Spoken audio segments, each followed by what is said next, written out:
តែអ្នកជឿទេថាវាខ្សាច់សាហារ៉ាដ៏ធំបំផុតមួយនៅលើពិភពលោកធ្លាប់ជាតំបន់បៃតងដែលមានទន្លេបឹងនិងសត្វធម្មជាតិរស់នៅរាប់ពាន់ក្បាលតើមានអ្វីកើតឡើងទើបវាប្រែក្លាយជាវាខ្សាច់ដ៏ស្ងួតហួតហែងដែលយើងឃើញសពថ្ងៃនេះនៅក្នុងវីដេអូនេះយើងនឹងស្វែងយល់ពីអាថ៌កំបាំងដ៏អស្ចារ្យរបស់សាហារ៉ាវាខ្សាច់សាហារ៉ាដែនដីនៃអាថ៌កំបាំងសាហារ៉ាគឺជាវាខ្សាច់ក្តៅដ៏ធំបំផុតមួយនៅលើពិភពលោកនិងជាកន្លែងមួយដ៏អស្ចារ្យបំផុតនៅលើផែនដីវាខ្សាច់ដ៏ធំនេះស្ថិតនៅភាគខាងជើងនៃទ្វីបអាហ្វ្រិកដែលមានផ្ទៃក្រឡាប្រមាណ 9.2 លានគីឡូម៉ែត្រការ៉េដែលទំហំរបស់វាធំស្ទើរតែស្មើនឹងសហរដ្ឋអាមេរិកទាំងមូលសាហារ៉ាវាសន្ធឹងកាត់ប្រទេសជាច្រើនដូចជាអាល់ហ្សេរីអេស៊ីបលីប៊ីឆាតម៉ាលីនីសេស៊ូដង់ម៉ូរីតានីនិងផ្នែកខ្លះនៃប្រទេសម៉ារ៉ុកនិងទុយនេស៊ីពេលមនុស្សភាគច្រើននឹកឃើញដល់សាហារ៉ាពួកគេតែងតែនឹកឃើញដល់ឆ្នេរខ្សាច់ពណ៌មាសលាតសន្ធឹងស្ទើរតែគ្មានទីបញ្ចប់នៅក្រោមពន្លឺថ្ងៃប៉ុន្តែការពិតសាហារ៉ាមានភាពចម្រុះនិងអាថ៌កំបាំងជាច្រើនដែលយើងមិនទាន់បានដឹងនៅទីនោះមានភ្នំថ្មរៀបទំនាបគ្រួសបឹងស្ងួតជ្រលងស្ងួតនិងអូអាស៊ីសដែលមានជីវិតរស់នៅកណ្ដាលវាលខ្សាច់ពាក្យសាហារ៉ាមានប្រភពមកពីភាសាអារ៉ាប់ដែលមានន័យថាវាលខ្សាច់ប៉ុន្តែវាមិនមែនជាដីទំនេរទទេឡើយវាគឺជាទីកន្លែងដែលពោរពេញទៅដោយប្រវត្តិសាស្ត្រអាកាសធាតុខ្លាំងការរស់រានមានជីវិតនិងការផ្លាស់ប្ដូរធម្មជាតិដ៏ធំសម្បើមរាប់ពាន់ឆ្នាំសាហារ៉ាលាតសន្ធឹងពីមហាសមុទ្រអាត្លង់តិកនៅភាគខាងលិចទៅដល់សមុទ្រក្រហមនៅភាគខាងកើតនិងខាងជើងជាប់សមុទ្រមេឌីទែរ៉ាណេខណៈខាងត្បូងជាប់ទៅតំបន់សាហែលដែលជាតំបន់ស្មៅស្ងួតនៃអាហ្វ្រិករឿងដែលគួរភ្ញាក់ផ្អើលបំផុតមួយគឺទំហំដ៏ធំហិមារបស់វាសាហារ៉ាគ្របដណ្ដប់ជិត 1/3 នៃទ្វីបអាហ្វ្រិកតំបន់ខ្លះស្ងួតខ្លាំងដល់ថ្នាក់មិនមានភ្លៀងធ្លាក់អស់រយៈពេលជាច្រើនឆ្នាំមនុស្សភាគច្រើនគិតថាសាហារ៉ាមានតែខ្សាច់តែប៉ុណ្ណោះប៉ុន្តែការពិតខ្សាច់គ្របដណ្ដប់តែមួយផ្នែកប៉ុណ្ណោះតំបន់ធំៗផ្សេងទៀតជាផ្ទាំងថ្មរឹងនិងដីក្រួសស្ងួតខ្សាច់ខ្លះមានកម្ពស់លើសពី180 ម៉ែត្រហើយវាតែងតែផ្លាស់ប្ដូររូបរាងនៅពេលដែលមានខ្យល់ខ្លាំងសាហារ៉ាក៏មានជួរភ្នំនិងភ្នំភ្លើងផងដែរភ្នំខ្ពស់បំផុតគឺអេមី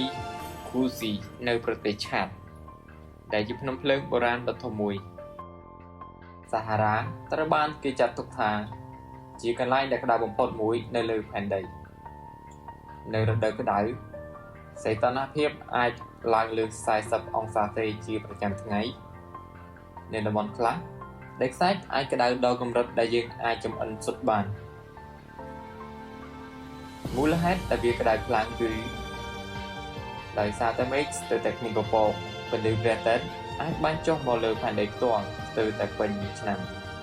តំបន់ខ្លះទទួលពន្លឺថ្ងៃលើសពី 4000 ម៉ោងក្នុងមួយឆ្នាំនៅពេលថ្ងៃវាខ្សាច់មានលក្ខណៈក្តៅខ្លាំងក៏ប៉ុន្តែនៅពេលយប់សីតុណ្ហភាពអាចធ្លាក់ចុះយ៉ាងលឿនព្រោះមានពពកសម្រាប់រក្សាកម្ដៅនេះធ្វើឲ្យមានភាពខុសគ្នាយ៉ាងខ្លាំងរវាងពេលថ្ងៃនិងពេលយប់ភ្លៀងនៅសាហារ៉ាមានលក្ខណៈកម្រខ្លាំងតំបន់ខ្លះទទួលបានភ្លៀងតិចជាង1 មីលីម៉ែត្រក្នុងមួយឆ្នាំហើយកន្លែងខ្លះអាចគ្មានភ្លៀងធ្លាក់ជាច្រើនឆ្នាំជាប់គ្នាអ្វីដែលគួរភ្ញាក់ផ្អើលនោះគឺនៅពេលខ្លះសាហារ៉ាក៏ធ្លាប់មានព្រឹកធ្លាក់ផងដែរបើទោះបីជាវាគឺជាករណីកម្រខ្លាំងក៏ដោយរឿងដែលគួរភ្ញាក់ផ្អើលបំផុតមួយគឺសាហារ៉ាមិនមែនតែងតែជាវាលខ្សាច់ឡើយរាប់ពាន់ឆ្នាំមុនតំបន់នេះធ្លាប់មានទន្លេបឹងស្មៅបៃតងនិងសត្វធំៗរស់នៅជាច្រើនមិនត្រឹមតែប៉ុណ្ណោះនៅទីនោះក៏ធ្លាប់មានមនុស្សបុរាណរស់នៅផងដែរ នៅសម័យដែលមានភ្លៀងធ្លាក់ច្រើនសាហារ៉ាប្រែក្លាយជាតំបន់ស្មៅបៃតងប៉ុន្តែបន្ទាប់មកភ្លៀងបានថយចុះហើយតំបន់នេះក៏ក្លាយជាវាលខ្សាច់វិញអ្នកវិទ្យាសាស្ត្រជឿថានៅអនាគតដ៏វែងឆ្ងាយសាហារ៉ានឹងអាចក្លាយជាតំបន់បៃតងម្ដងទៀតបើទោះបីជាសាហារ៉ាមើលទៅដូចជាគ្មានជីវិតរស់នៅក៏ដោយក៏មានសត្វជាច្រើនដែលអាចរស់នៅទីនោះបានសត្វដែលល្បីបំផុតនៅសាហារ៉ាគឺជាសត្វអូតអាចធ្វើដំណើរបានឆ្ងាយដល់គ្មានទឹកហើយវាមានសមត្ថភាពអាចទ្រាំនឹងកម្ដៅបានយូរក្រៅពីសត្វអូតក៏មានសត្វផ្សេងៗជាច្រើនដូចជាកញ្ជ្រោងហ្វេនិកដែលមានត្រចៀកធំសត្វកាសែលពស់វាលស្មៅខ្យាដំរីពុលនិងខ្លាឃ្មុំសាហារ៉ារុក្ខជាតិនៅសាហារ៉ាក៏អាចសម្របខ្លួនបានយ៉ាងអស្ចារ្យខ្លះរក្សាទឹកនៅក្នុងដើមនិងខ្លះទៀតមានឫសវែងសម្រាប់រកទឹកនៅក្រោមដីជីវិតមនុស្សនៅសាហារ៉ាទោះបីជាអាកាសធាតុពិបាករស់នៅក៏មានមនុស្សរាប់លាននាក់រស់នៅក្នុងនិងជុំវិញសាហារ៉ា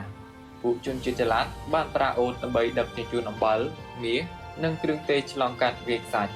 បញ្ហារីកសាយនៃវាលខ្សាច់សាហារ៉ាកំពុងតែបន្តរីកចម្រើននៅតំបន់ខ្លះដោយសារតែការប្រែប្រួលអាកាសធាតុនិងការបំផ្លាញពីធម្មជាតិ